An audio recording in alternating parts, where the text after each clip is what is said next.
My name is John Cornicello, and I welcome you to my series of live interactive photo conversations. You can check out the schedule at cornicello.com/conversations for dates and times of upcoming shows. You'll also find links to previous conversations there. Today, my guest is Barry Rosenthal. Barry is a photographer, sculptor, and collector with images in the permanent collection of the Museum of Modern Art in New York and in the Springfield Museum of Fine Art in Springfield, Massachusetts. Today, we're going to talk about one of his projects called Found in Nature, which combines the sculpture and photography. So please welcome Barry Rosenthal. Hello, everyone. Good morning or good afternoon, wherever you are. I am happy to be here, and I want to thank John for setting this up and making this happen.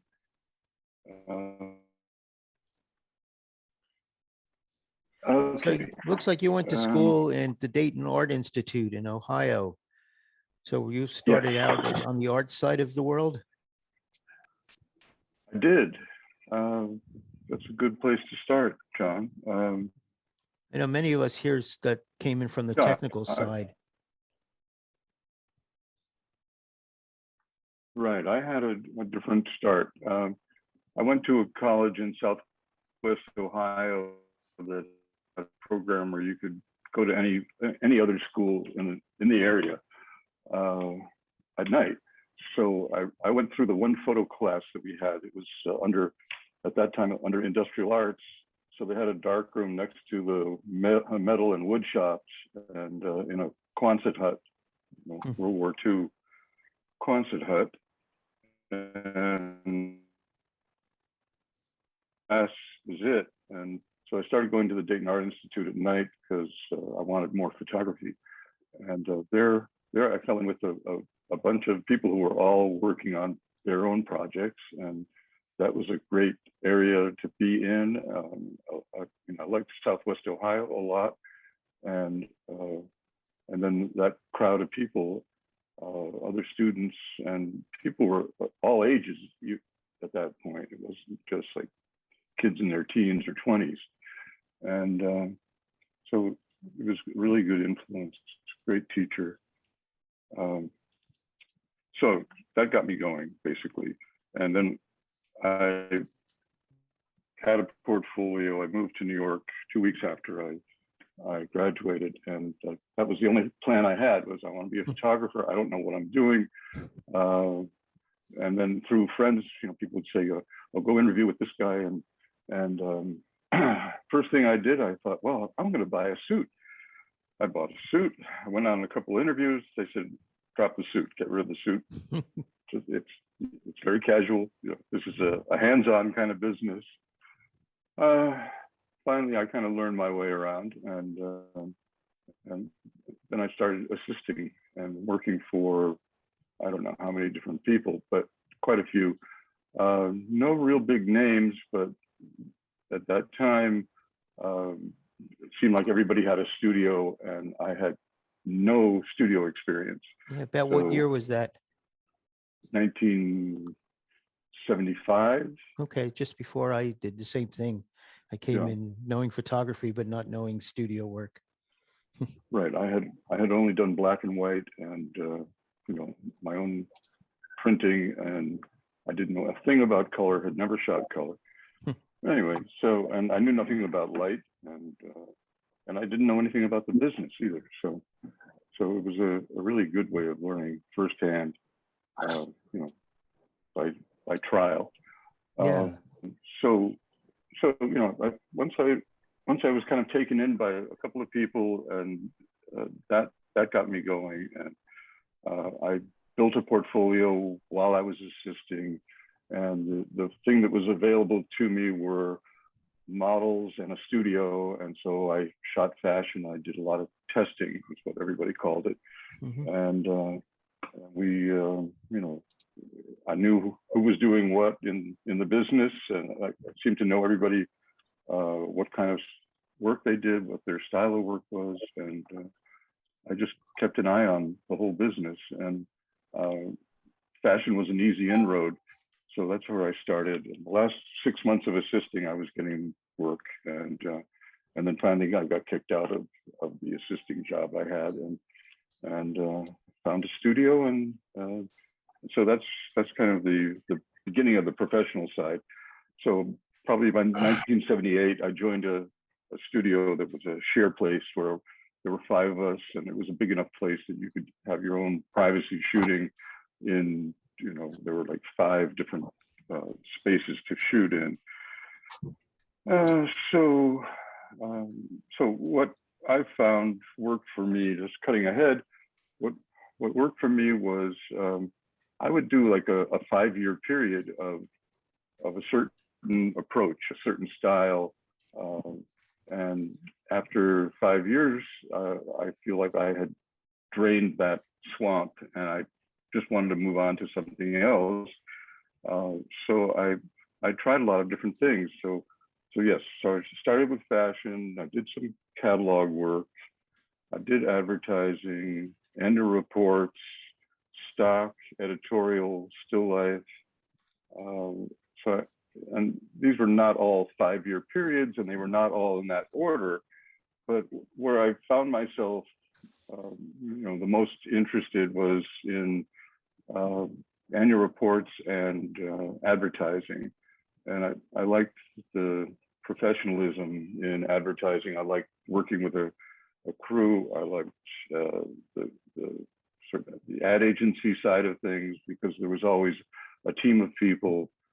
And so that was my training. You know, that was, you know, after assisting, and I didn't work with a lot of, no, I shouldn't say that. I did work with some advertising photographers, but you kind of have to establish your, you know, your own business, your way of doing things, and then there was definitely a what to call it,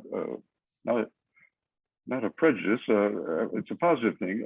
Being a New York photographer, people would call, and from other parts of the country, and they just assumed that, you know, you were pretty good at what you did.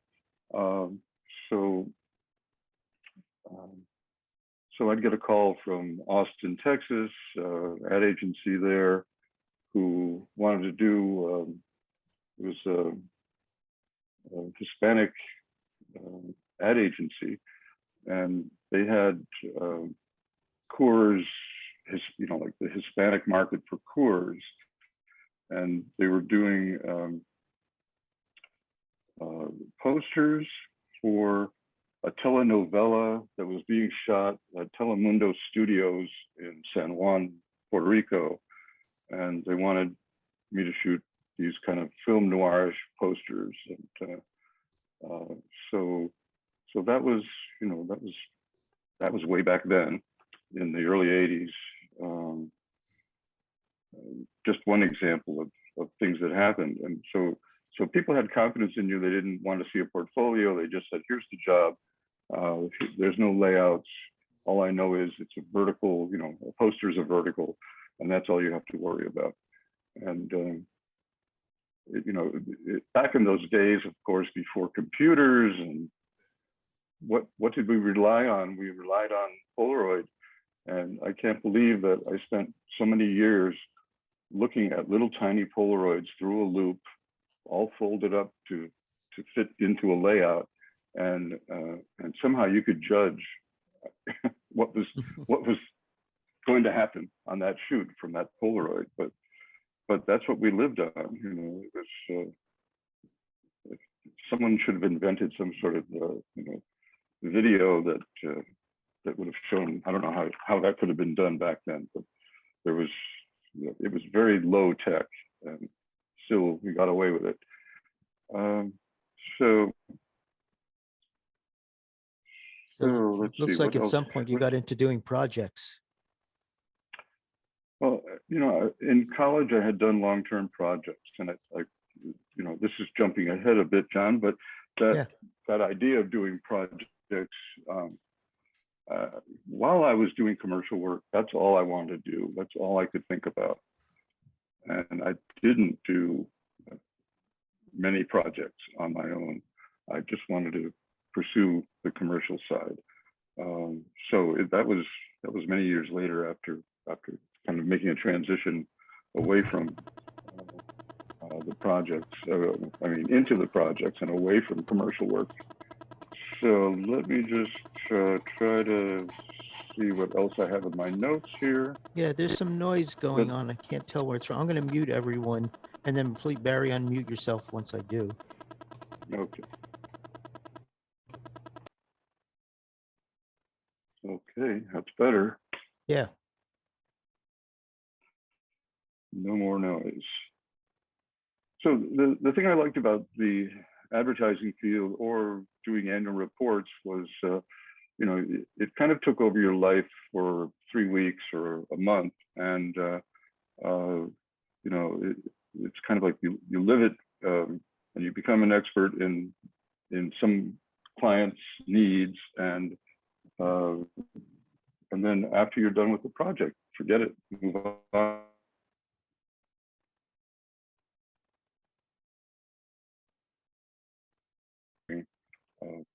But at some point, I didn't feel like I was really fulfilled. I wanted to shoot on my own, and I wanted to leave behind all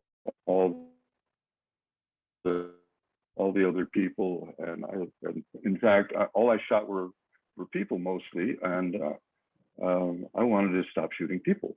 So I started a project to get me out of the studio. And my excuse was, I've spent 25 years of my life indoors. I need to be outside. I want to spend some time in nature. So I came up with a botanical project. I had just bought a phase 1 back, and I said, I need to learn how to use this thing. And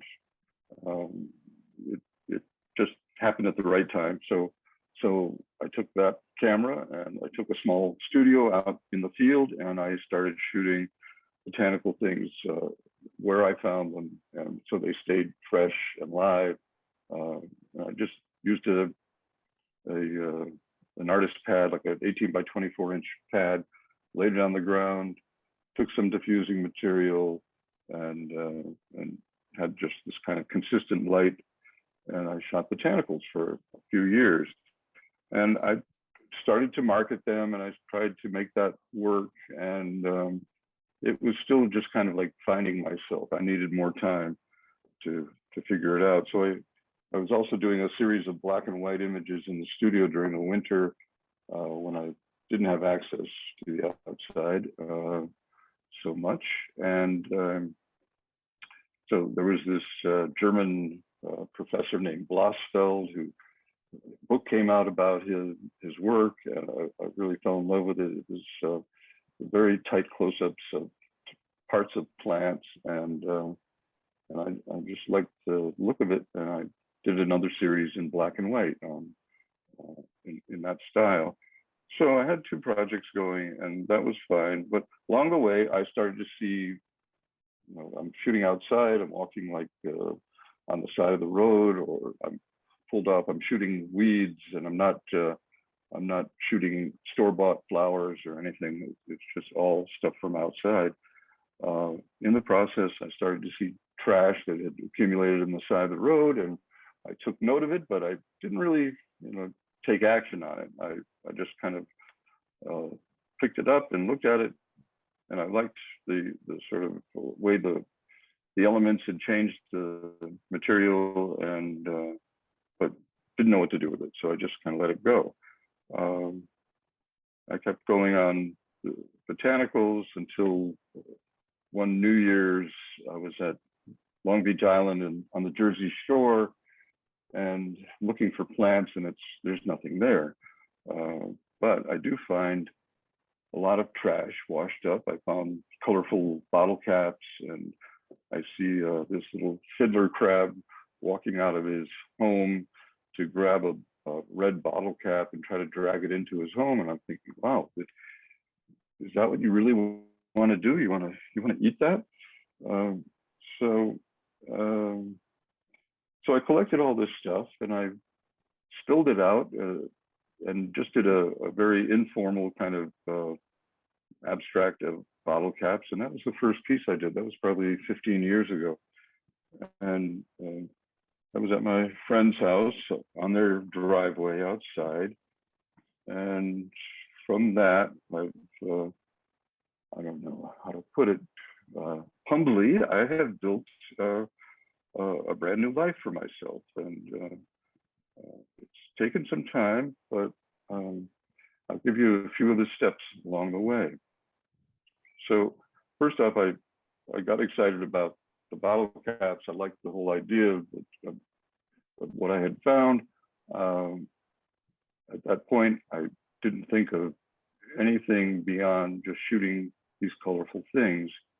And so I just started collecting miniatures, lighters, shotgun shells, whatever I found outside, and whatever seemed to have a theme to them, or you know, just having more than one piece in a shot seemed to work for me. And so I just kept going with this idea. I found pop tops from soda cans in a parking lot. I found soda cans. I found old rusty soda cans. Anyway, it just went from thing to thing, and whatever it was that I happened upon, that's what I ended up shooting. So I had a small collection of images, and once I got it's a bit convoluted. I got a studio in Brooklyn, where I currently am, about 12 years ago, and the beach was only 20 minutes away by car, and I started shooting botanicals there. But what was more interesting to discover were the actual you know, spot where the water meets the land, and that's when I saw enormous amounts of trash, and that really took me on a you know, completely different trip. So let me show the images. It's on a loop, and it'll just play. Okay. And I don't have to think about it too much. So okay. You have the soles. You have some soles. Shoes. Okay, good. Yep. That's it. So let's see if this thing goes on its own. Yeah, okay. So early on, this is what I did. Everything in kind of a grid of rows and columns, and it had to be multiples of whatever it is I found, you know. And of course, I couldn't shoot these things outside because it just got to be too big and ungainly. And so my whole idea of wanting to work outside kind of changed. I had to go back to the studio, but it was still okay because I had the outside time of collecting. Were you still doing these on the phase back? Everything on that same back. I've had that same back for 20 years now. And so as this project evolved into, you know, what I'm showing now, things took much longer for me to take a picture. So I couldn't work outside either, you know, either way. Stuff would blow away outside. But number two, I spent months on some of these things, and like this one in particular, this one was like 3 months. This one's not so long. That was fairly fast, but many of them I spent a great deal of time. Also, the collecting took a fair amount of time. The gloves, I found one or two fisherman's gloves that had washed up on the beach, but I needed a lot more. How do you know what to start collecting when you find just one? Or is it? I don't know. Yeah, I don't. I hold on to things, and I kind of like, well, is that going to go anywhere? I've got so many collections that I started that didn't go anywhere. So I can't show those. I won't show those. But you know, I've attempted grooming products. Like I've got brushes, combs, little ointment tubes, and cosmetic things, and I just can't seem to make something interesting out of it. So I've got a whole collection of Tampax applicators. I'm totally baffled on how to approach shooting that. So I'm kind of stuck with some of these collections for years and years, but I haven't done anything with. And the reason I'm in this shot was not to show my beautiful face, but I'll just let it run while I'm talking. Yeah, let it a little run. bit. Yeah. And everything here has no scale. I mean, you can see a bottle, but when it came to those gloves, those work gloves, people would, I'd make a print and frame it and put it up in the studio when I had an open studio, and people would come in and say, "Oh, are those miniatures? They're so cute." I'm like, no, those are, yeah, I see the problem. So I had no scale in any of these. So that one photo done recently, the wall of foam, scale really helps. Like these sets most of them are, like the bottles are about 7 feet in height. Let me think, the bowls was probably 11 feet across. And it's all photography. It's all done as one or perhaps two shots if I can't get the camera high enough, or I can't get the camera back enough. I'll just marry two shots in the middle, like this one is two shots. And so these are not all shot straight down. There's some shot into them. Right. So there's a steep angle shooting across the studio floor, where I use a different technique. And those of you familiar with the large format probably know this, I don't know what to call it exactly, but there's a yaw, like this one is a good example of it. It's a way of getting deep focus, and this one as well. Everything's in focus from front to back, but also there becomes an optical trick of how you lay out things. And it's actually fun to do. So a yaw-free camera basically is what you need. So like the Sign RP or Sign RF. Yeah, it's fine. Right. I have a Horseman, FX or something like that. Anyway. So for those who don't understand, the yaw free is when you tilt the camera and twist the front and back, they go out of phase from each other. And on some cameras, you can keep them straight onto each other when you're tilted down or up or sideways. That's it, exactly. And so you get that deep focus, but it also has a look, like if I next time that all white one comes around, I'll explain, because these were shot flat. Yeah.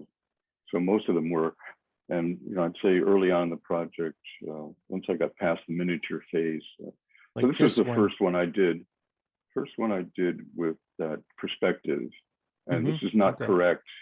Like I didn't set the back vertical. I didn't know at that point. So the bottles were leaning. These are still all flat. Just waiting to see one other piece, flat one. If folks in the audience have questions, they can. This is shot with perspective. So what I do in this case, I put feet on every package here. I put wire, I hot glue wire, and make everything stand. And then I have, it's not rows, but it just goes from the front of the camera to the back of the let's say 4 feet from the front of the camera to about 17 feet to the rear of the shot. The rear of the shot being the top of the frame, the front of the camera being the bottom of the frame. So that 4 to 17 foot area is what I fill with stuff. Okay, I'm going to just take this over and let's go find. Yeah, a couple of people are asking in the chat about what you do with the things that you collect and find. Do you keep them in bins in your garage, or do you get rid of them after you photograph them? I'm a city person, so no garage.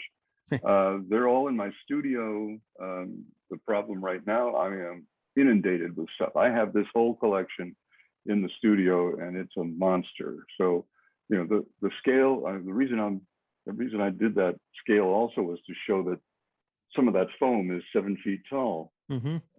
Okay, let me just go back to this just to explain. This is this one, this one, this one.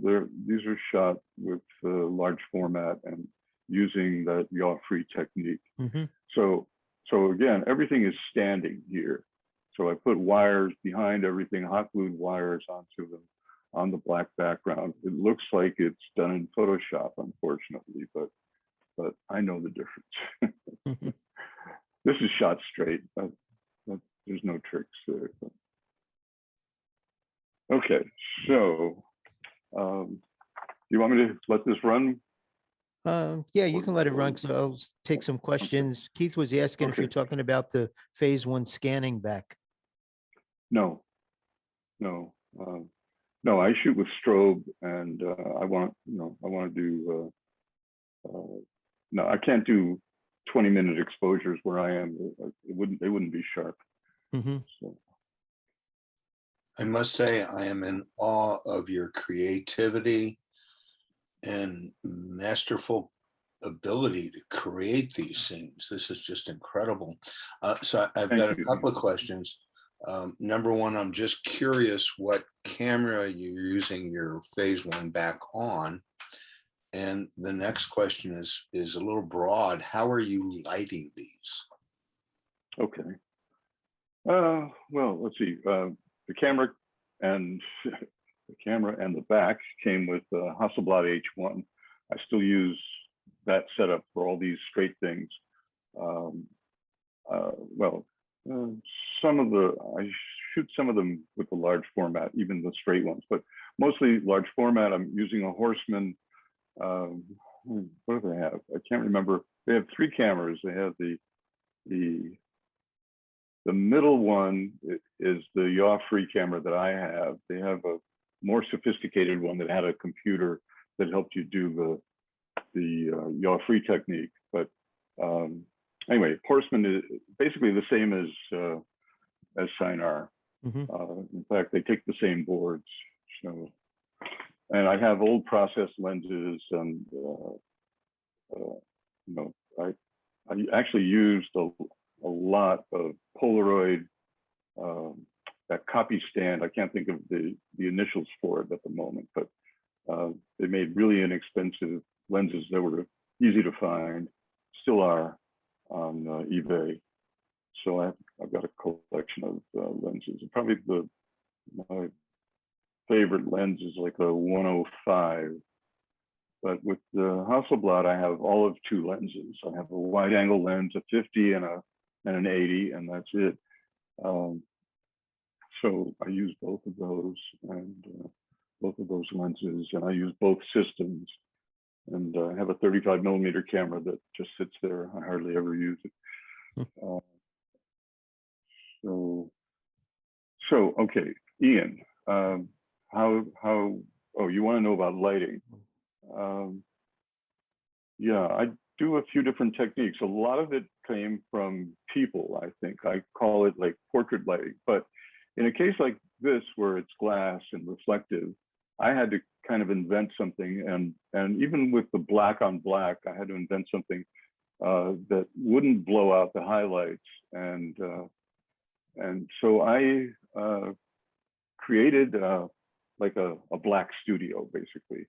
I hung a kite over this set that was black felt. And on the sides where I did the lighting, most of the light is from the sides. And this is another example of having to learn how to light this stuff. I wanted to keep it somewhat natural looking, like the botanicals, but I didn't want it to look like slick studio advertising lighting. Anyway, so what I've done was I place the lights so that they reflect off of black surfaces, and black kind of interrupts the flow of the light. And in this case, I get really saturated color, like this one, with this kind of indirect light. but also I don't get that surface reflection, and I don't do any polarizing or anything like that. So the use of liberal use of black fabric, black show cards, black everything is what I do. And so there's a reflection, but it's not hot. It's pretty dull. Mhm. And it's pretty controllable. Some of the like the tops of the bottles in this one were a little on the hot side for me, but for the most part, I've got the lighting down. Yeah, people say, "Oh, well, you're not doing much with the lighting." I'm like, I don't want to tell you what I do with the lighting, but there is a sameness to it, and I like that. This is the only natural light piece I have, but the lighting is mostly backlighting, Ian, in a case like this. But this is side light, and again, I want to keep all the detail. I want to keep all the dirt. I don't clean anything. So even, and this is like portrait lighting to me. So there's, it's just side lit, and there were no tricks to that one, really. Yeah. Has this project made you more of an environmentalist, or had you always been, or do you have strong Well, feelings there? Excellent question, John. Thank you for asking that. Yeah, so what happened was, I was attracted to this stuff like this. All the labels are gone. You can't tell what it is. And I like the idea that, it had been altered by nature. And after a while, I realized, I do have an environmental project going. It wasn't automatic, and it wasn't something that I thought of first and then went out and did.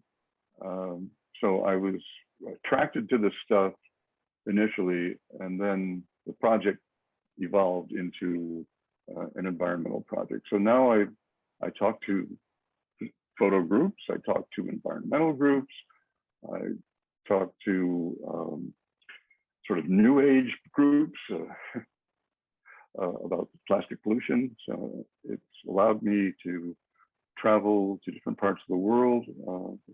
It's really been a great project. So that's brings up the next thing. Past that transition point, what I did to get the work out there initially, and this is 10 years ago, there was a thing, there still is a thing called Tumblr, and it's before any of the sort of modern social media. I put a few pictures up on Tumblr, and I had found a fellow who did something that appealed to me. He was curating a site. He was an art student and had actually gone to the Dayton Art Institute. He was doing a thing called Things Organized Neatly. And if that didn't fit me, I don't know what did. Yeah, I'm going to stop the share so we can see you talking now. Okay, thanks. And what happened? Those first three pictures I put up were probably some of the bottles, and I'd say within 6 weeks of having the stuff out there, I started getting replies, reaction. People were contacting me, and I didn't really know what to make of it at first. I'm kind of very old school in some of my ideas, like copyright. I was really not sure that I wanted to share images on the internet, but because I figured they'd get stolen. But I also thought, it's great. I'll have this private site. Nobody will see it. Nobody will know it. What do I do? So I took the chance and put the stuff out there, and I allowed people to steal it. And so what I found was, it's kind of a convoluted story, but there were teenage girls who were scrapbooking from from Tumblr, and this is before Pinterest even, and they would show their taste level by the photos that they took and organized on their own sites. And it really was interesting that they were like the curators, and the people I wanted to reach were magazine people, because I wanted to get some editorial coverage. And that was really all I was thinking.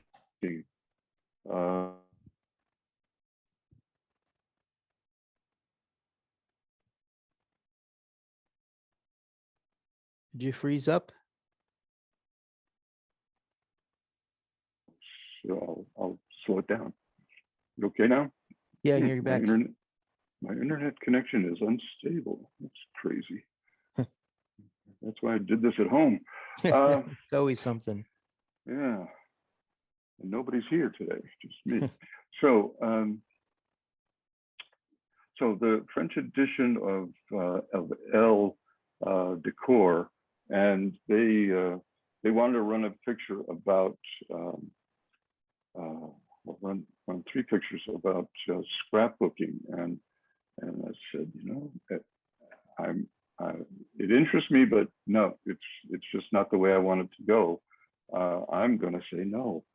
And I can't believe that I turned them down, but I did, because it would not have put me in the place I wanted to be.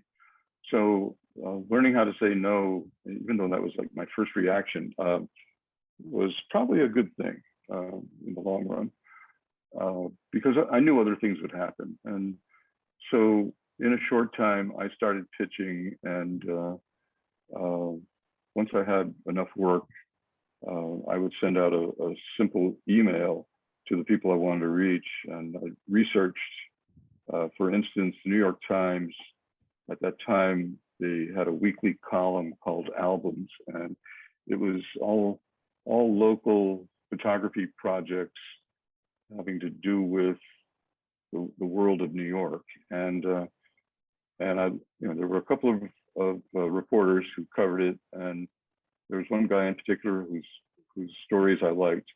So I wrote him a 3-line email with 3 pictures, and said, you know, if you're interested, let's talk.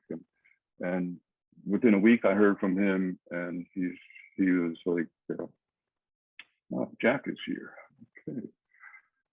Yeah, he's been watching from the road and commenting on Facebook. Ow. Okay.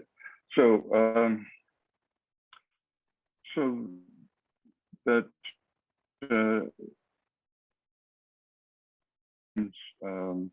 so they ran a story. I got a licensing agent who saw the story and wanted to work with me, and so I've been working with her ever since. I've licensed images in different areas for products like a set of glasses. This has an image of mine on it. It's got my name on it. Puzzles, calendars, stationery. Trying to think what else. I have 2 sets of glasses, some large kind of plates. Anyway, licensing is a whole unexplored area that I wanted to go into. So that was something new. So my philosophy on the idea behind this project, I'm not talking about the ecological part. My philosophy was, I'm going to make pictures that people are going to want to buy and use for different items, different ideas. I'm not going to be an assignment photographer any longer. I don't want to do that. I just want to do my project and do it my way. And that's how I'm going to be this time around. The first time around, I went with the flow. I worked with everybody I could. I didn't say no to jobs too often. But this time it was going to be different. And it's remained that way. So I have more control. I didn't put this work into stock because I wanted to to control everything from here. So your internet connection is unstable. Wow. Am I still frozen? Nope, we can hear you talking and we can see you walking around. I can Okay. see some pots hanging behind you that are nice and stylized. Oh yeah, this is my kitchen. Those are cast iron Cast fry iron. pans. Yeah, Yeah, it looks like one of my pictures. it does. So So you were talking right, about where- not going into stock. You wanted to keep your own control. yeah, the idea of putting this into stock, I knew I wouldn't have any control, and so I've kept it out of that. And you know, whether it's, I probably would have had greater distribution. Maybe I could have had a better income. I don't know, but that was part of the whole philosophical change for me. Mm-hmm. So, okay, so back to today. Now that I've figured out what I want and who I am, and it took a number of years, but so now I'm trying to figure out the next phase. The thing that happened with COVID is, of course, everything stopped immediately, and March 11th was a major change. First off, I had no access to my studio. I couldn't go there for 3 months, and didn't know what to do with myself. I brought projects home, but this was really not the place to bring home trash. So I started building. At that time, I started doing a political piece on the White House.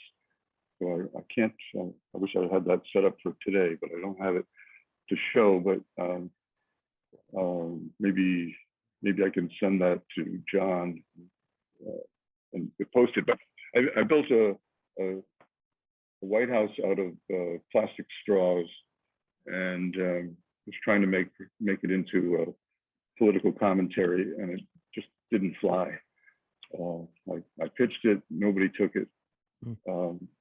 But anyway, that's what I did for a time while I was home. So COVID changed everything. I had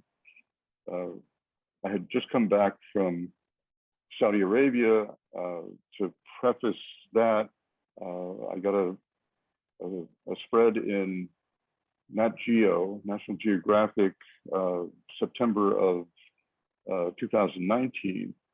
And from that, the best thing that came was I went to Abu Dhabi for 8 days and was a guest artist at a festival called Live Healthy 2020. And it kind of covered everything about diets and yoga and plastic in the oceans and being healthy, basically. And so I did a talk. I had my work showing there. We did beach cleanups. I built stuff from the stuff we collected. It was a very busy 8 days. It was really a fantastic trip. And before that, I had gone to with the UN. I'd gone to Ecuador for we call Habitat 3, and again, I was doing the sort of plastic trash component, and they invited 7 artists to be part of their show. So that was another trip that this project has taken me on, and I like doing that. So I had another one booked for Bhutan, and that would have been April of 2020. So that got canceled. That will never be. And I was going to have a one-man show or a one-person show, same time, April, and that all went away. So I decided, there's nothing I can do. I'm not going to try to reach the public. I'm just going to make new work. And after 3 months of being at home, I went to friends in Michigan and stayed out there for 3.5 months. Brought my studio with me, brought projects, and made pictures out there. and that was the best thing I could have done. So a year later, now I've got a bunch of things. I'm in a few shows here in New York right now, and there's more to come. So I'm Do you find starting things to opening up again? definitely opening up, and there are public events where it's good to see people again. So it's happening again. Mm-hmm. But I'll start pitching now that it's now that people are coming back to work, especially. So basically, I'm restarting. I'm not going to start again with Tumblr or really social media. I think that like Instagram is great, but I'm not going to try to establish who I am any longer with Instagram. I'll just pitch people that I want to work with. Mm-hmm. And so along the way, I sold 2 pieces to the Black Gold Museum in Saudi Arabia. Wow. And that's been very long term. It took a year or so just to get the pieces paid for and printed, and the museum opens in another year.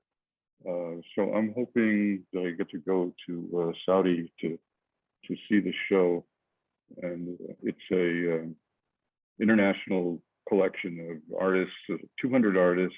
I have 2 pieces in the show, so I'm pretty happy for that. And What size do you print these for the museum? they wanted them 4 foot. They're 2 vertical pieces. Mm-hmm. The black bottles and the white bottles. That piece Sure. I called Plastic Puzzle. Those 2 side by side. So they have like 4 ideas. One is the creation of oil. The next is the money that it brought in.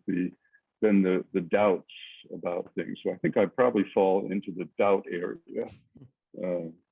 And I can't remember what the 4th one was, but something about the future. But so it's part of a permanent collection of a brand new museum. Nice.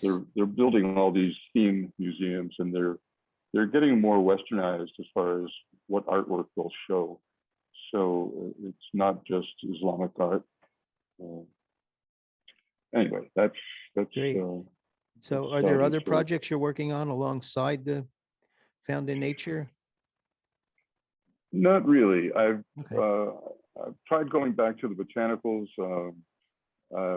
Yeah, I'm doing. I did some other projects in Michigan this summer. I shot some things by moonlight on the farm. I did a thing on sticks and stones. These are kind of minor projects, but Mm-hmm. I would need more time to put into each one. But so one's a still life, one's more of a landscape. And I was on a cherry farm. Friends are in Northport, Michigan. If anybody knows the area, it's a beautiful area. Anyway, back to. Yeah, I just put your website into the chat for people who haven't seen it. Oh, okay. Are there questions, John, or anything? Yeah, I haven't gotten any more coming in. Cover? Yeah, so if people want to unmute and talk, some questions, please do.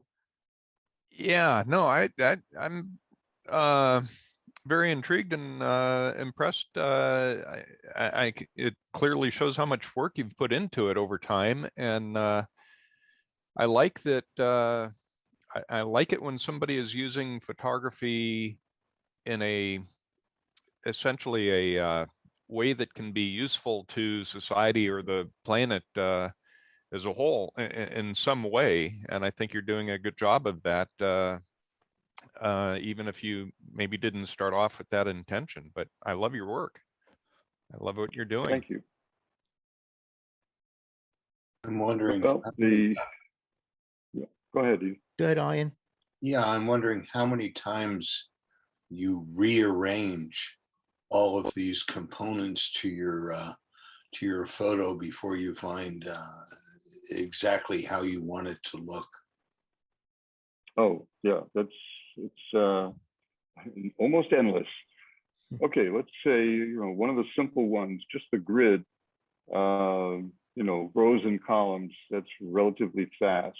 But I probably do spend about a month on each one. So I work with the camera tethered to my Mac, and then I use the viewfinder on the Mac, or the viewfinder on the screen. That's what I look at. I don't look through the camera, and that saves a huge amount of time. And then I'm doing a lot of tweaking, and I can never remember more than one or two moves. So I look at the machine, and then I go out and I twist whatever it is and correct it. So I definitely, I want to get it right in the camera and be done with it. So I don't really have to do any posts, Sure. in Photoshop. And you can be so exacting, that I've got for vertical shots, the monitor flips, quarter turn, and I can have a large vertical. So it's really nice that way. Great. But I still can't see, what I have to do across the room. So it's like I gotta remember what it was I came over here to do. I know as we get older, that short-term memory thing, it's like walking from one Yeah. room to the other. Exactly. You forget. Yeah. Yes. I know when I first started talking about today's show with my wife, she was asking about it, and I showed some of your work, and the first thing she asked was, "Is he a friend of Jay Maisel?" Oh, well, I know Jay casually. I'm Yeah, not, she was just thinking of the I collecting part of things. I showed Jay and Jack Wisnicki have a thing they do at School of Visual Arts, and Mhm. they have monthly salon. I think it's called the Salon, where they invite people to show. And I showed one time with Jay in the front row, and he's an intimidating character, but I wanted to tell him to shut up because he talked through the whole thing, Oh, and but I didn't do that. And then a guy came on after me that Jay really liked. I'm sure meaning he liked the work, and I think he just looked at my stuff and said, still life, So he didn't connect, and yeah. on that level, we don't connect. So, but the other guy was shooting But I like the work. dancers. Sorry? That was Jack Sorry? jumping in. Oh, there, Jack. He likes your work. But Now, Jack, you're freezing up. yeah, but it was funny that day or that evening with the salon. So what else can I tell you? I have questions. If you have questions, I'd love to answer them, because I think I've Yeah, don't be talked shy, out, folks in the audience. You're usually much I think more. I've talked out everything. Okay, well, I don't want to be the crass one to bring up money here. I understand the desire to create the art, and I like the work. I'm But fascinated how do you make a living? by how you make a living doing things that I don't know how many people would actually appreciate it. I mean, it's art, but there's a lot of art I don't understand, and a lot of artists I don't understand how they make a living. And unfortunately, there you're unfrozen again. Okay. All right. Oh, yeah, I see. My Yeah, internet connection is Yeah. unstable. So to be able to travel, for example, to Saudi Arabia or do all these things takes money, and you're obviously selling these pieces, but Yeah. to whom? I mean, who do you find is so interested in this work? Well, that's the thing. I don't always know who is. So people, because the work is circulated, people find me. If I keep the work circulating, I figure that every year somehow I make a living, and something always comes in. So going to Abu Dhabi, I was paid for that trip. They paid for my flight, they paid for everything, and they paid me for my time there as well. So that's the ideal situation. I haven't been offered anything like that with Saudi, but I'm going to ask, and just I'm going to see if there's a way.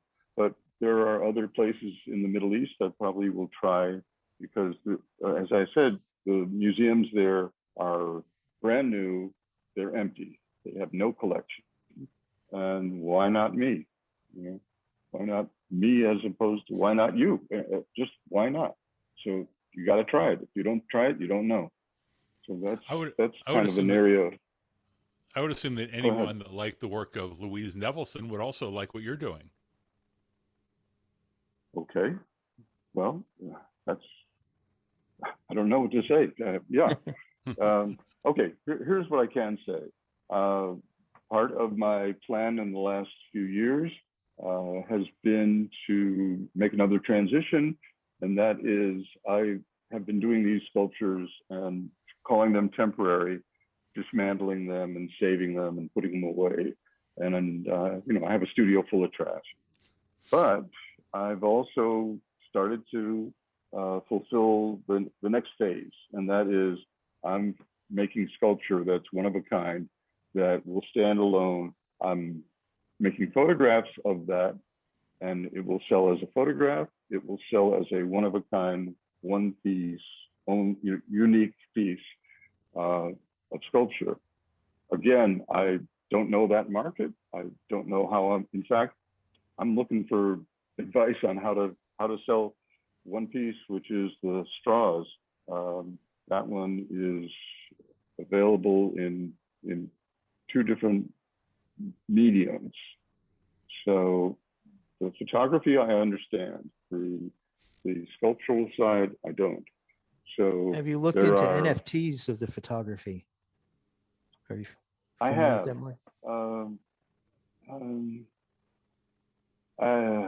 don't know. I don't. Yeah, that's I don't a valid really answer. connect with it. Yeah, I don't connect with it, but I have explored it. Mm-hmm.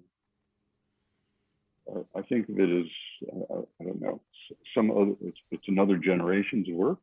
Maybe I'm selling it short, but no, I think that okay. What has happened is I've had a few people contact me when you are ready to sell, or when you're ready to make those sculptures into something that we can buy, let me know. And one woman was from the Tate in London, and so I know there's a market. Cool. It's just now I have to exploit it, and now I have to figure out what that pitch is going to look like, because it's going to be different than the editorial photo pitch that I'm used to. Yeah, I see Jack has his hand up. Jack, you want to say something?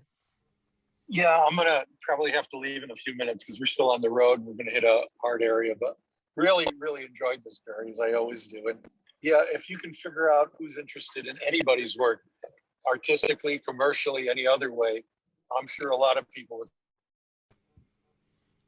It's an impossible task trying to figure that out, but the work's good. You just keep putting it out there, and you'll find the audience.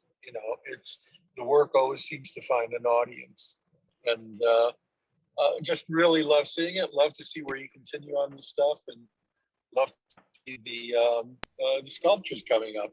That sounds really interesting, also. I'll try and talk to you in the future, but thanks for showing. It's always thrilling to see this stuff. Always love it. Oh, thanks. I appreciate With that, I'm going to sign off, and I have to leave. Okay, we'll see you soon, Jack. Thanks. Bye. Cool, well, I know it's like a major cliche, but if you build it, they will come. Well, you gotta have some faith that you've had a track record, things have happened. Somehow every year I'm surviving. I'm not necessarily thriving, and I'm not doing as well as when I was an assignment photographer, for sure. But every year I seem to get through, and I get by, and I keep making stuff. And you know, like last year, I hired an assistant, and I never had anybody full time when I was a commercial photographer. Everybody was freelance, so it's, you know, I felt comfortable enough that I could afford. Actually, it wasn't full time. I had somebody in 2 days a week, but having a person with me just really helped, you know, keep the production going. Sure.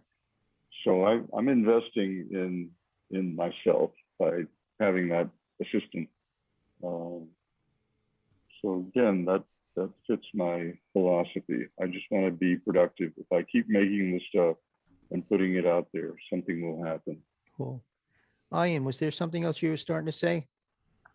Yes, I must say I can readily imagine this being in galleries in very large print size, with an accompanying book, and the same in museums. I don't think, without any stretch of the imagination, that is totally realistic. And in response to, you said, build it and they will come. No, they won't. You have to go get them. So. Well, there's you know, there's an active side to me. There's a passive side to me. The passive side fields having done a lot. Just know. We lost you again. Okay. So can you repeat I that? don't have a clue on who to. Yep. I don't have a clue on who to pitch always. And the idea that oh God, there's somebody out there waiting to see these pictures, and somebody will connect with them. If I get them in front of them, that may start something going. I just believe in that.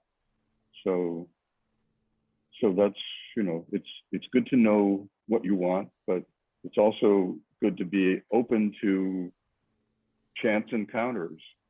And I've had a lot of chance encounters that have been great. Great.